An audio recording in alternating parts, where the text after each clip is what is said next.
Captain نے announcement کی کہ ہم برف والے علاقے سے گزر رہے ہیں، اسی لیے برف کے بار بار ٹکرانے کی وجہ سے شور پیدا ہوگا اور یہ رات آپ سب کو برداشت کرنی پڑے گی۔ اندھیرے کی وجہ سے کیپٹن نے شپ کی رفتار کو کم کر کے صرف 5 ناٹس پر سیٹ کر دیا تھا، یعنی قریب 10 کلومیٹرز پر آور۔ آہستہ آہستہ شپ پتلی برف کی لیئر سے نکل کر موٹی اور پرانی برف کی لیئر والے علاقے کی طرف بڑھ رہی تھی، مگر کیپٹن کو اس بات کا اندازہ نہیں ہوا کیونکہ رات کے 10 بج چکے تھے اور زیادہ کچھ دکھائی بھی نہیں دے رہا تھا۔ آدھی رات کے وقت اچانک شپ ایک زوردار آواز کے ساتھ رک گئی۔ پہلے تو کسی کو خود سمجھ نہیں آیا، لیکن پھر معلوم پڑا کہ شپ ایک سخت برف کے تودے سے ٹکرا کر رک گئی ہے۔ کیونکہ کیپٹن نے پہلے ہی اناؤنسمنٹ کر رکھی تھی، اسی وجہ سے کافی پیسنجرز نے اس آواز پر دھیان نہیں دیا اور وہ سوتے ہی رہے۔ کچھ دیر بعد کیپٹن شپ کو دوبارہ سے چلانے میں کامیاب ہو گئے۔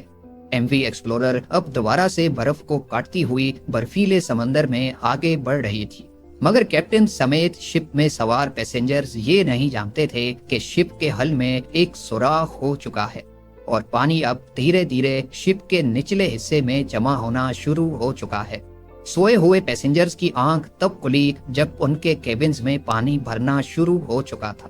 کیونکہ پیسنجر کیبن جہاز کے نچلے والے حصے میں تھے، اسی لیے پانی سب سے پہلے وہیں پہنچا تھا۔ یہ دیکھتے ہوئے پیسنجرز میں اچانک ایک خوف کی لہر دوڑ گئی۔ ہر کوئی اپنی جان بچانے کے لیے ادھر ادھر بھاگنے لگا۔ پانی اب ہر ممکنہ جگہ سے شپ میں داخل ہو رہا تھا، چاہے لائٹ سوئچ ہوں، ڈک وینٹ یا پھر دروازے کی دراریں۔ جب تک کیپٹن کو اس بات کا علم ہوا تو کئی کیبنز پانی سے بھر چکے تھے۔ پہلے تو ان کو لگا کہ شاید چھوٹا ڈیمیج ہوا ہے جس پر قابو پایا جا سکتا ہے، لیکن جب پانی کا پریشر بڑھتا ہی جا رہا تھا تو کیپٹن بھی سمجھ گیا کہ بات اب قابو سے باہر نکل چکی ہے۔ کیپٹن نے فوری طور پر شپ کو خالی کرنے کا آرڈر دیا اور تمام لائف بوٹس کو ڈپلوائے کرنے کا فیصلہ کیا۔ اسی دوران شپ برفیلے علاقے سے تو نکل چکی تھی، مگر پانی جمع ہونے کی وجہ سے وہ ایک طرف جھک گئی تھی۔ کریو ممبرز جلدی سے شپ کو خالی کرنے اور انسانی جانوں کو بچانے میں مصروف تھے۔ شپ اپنی منزل سے 46 کلومیٹر دور تھی اور منزل پر ڈیمیج شپ کے ساتھ پہنچنا ناممکن تھا۔ دوسری طرف مسئلہ یہ بھی تھا کہ انٹارکٹیکا کا یہ سمندر برف ہونے کی وجہ سے بہت زیادہ ٹھنڈا تھا اور یہاں کی ٹھنڈی ہوا کی وجہ سے لائف بوٹس پر زیادہ دیر رہنا بھی ممکن نہیں تھا۔ اسی لیے کیپٹن نے ایکسپلورر کے قریب موجود دوسری شپس کو SOS کے سگنلز بھیجنا شروع کر دیے۔ یہ سگنلز نیشنل جیوگرافک اینڈیور اور نارتھ نامی شپس کو بھیجے گئے تھے، مگر یہ شپس بھی کافی دور تھیں اور ان کا فوراً یہاں تک پہنچنا ممکن نہیں تھا۔ آہستہ آہستہ پانی ایم وی ایکسپلورر کے سیپریٹر روم میں جمع ہونا شروع ہو گیا۔ یہ وہ روم ہوتا ہے جہاں شپس کی تمام مشینری موجود ہوتی ہے، یعنی اسی روم سے ہی پوری شپ کو پاور دی جاتی ہے۔ اس روم میں پانی بھرنے کی وجہ سے اب ایم وی ایکسپلورر کی تمام الیکٹریسٹی بند ہو گئی۔ انٹارکٹیکا کے برفیلے سمندر کے بیچوں بیچ اب ایم وی ایکسپلورر بالکل اندھیرے میں تنہا کھڑی تھی۔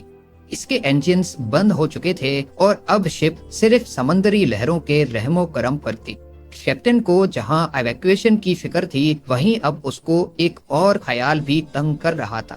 اگر شپ کا انجن دوبارہ سے آن نہ کیا گیا تو تیز ہوائیں اور لہریں شپ کو دوبارہ برف والے علاقے میں دھکیل سکتی تھی۔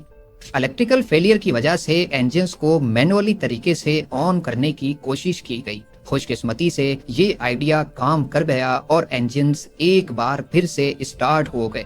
کریو ممبرز نے شپ کو خالی کرنے کا پروسیس مزید تیز کر دیا۔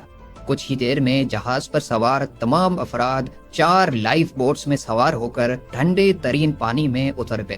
کچھ دیر تک کیپٹن اور چند کریو ممبرز شپ کو سیدھا کرنے کی کوشش کرتے رہے، لیکن آخرکار انجن ایک بار پھر سے بند ہو گئے۔ اب ایم وی ایکسپلورر میں پانی تیزی سے بھرتا جا رہا تھا اور کیپٹن کو جلد از جلد کوئی فیصلہ کرنا تھا۔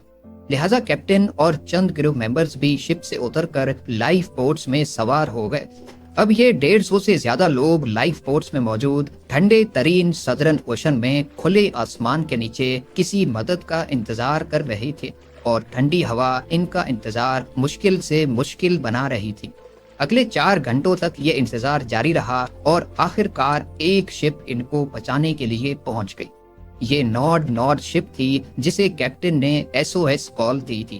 تمام لوگوں کو تو کامیابی سے بچا لیا گیا، لیکن MV ایکسپلورر کے نصیب میں ڈوبنا ہی لکھا تھا۔ MV ایکسپلورر کے اس حادثے پر ایک انویسٹیگیشن ٹیم بھی بٹھائی گئی، جس سے یہ نتیجہ سامنے آیا کہ یہ نقصان کیپٹن بینٹ وائمن کی غلطی کی وجہ سے ہوا، کیونکہ کیپٹن نے جس برف کو پہلے سال کی پتلی برف سمجھ کر شپ کو اس علاقے میں داخل کیا، اصل میں وہ کئی سال پرانی برف کی موٹی لیئر تھی۔ آج MV ایکسپلورر کا شپ ریک پینگوئن آئیلینڈ سے 25 میل ساؤتھ ایسٹ میں 1300 میٹر کی گہرائی میں موجود ہے۔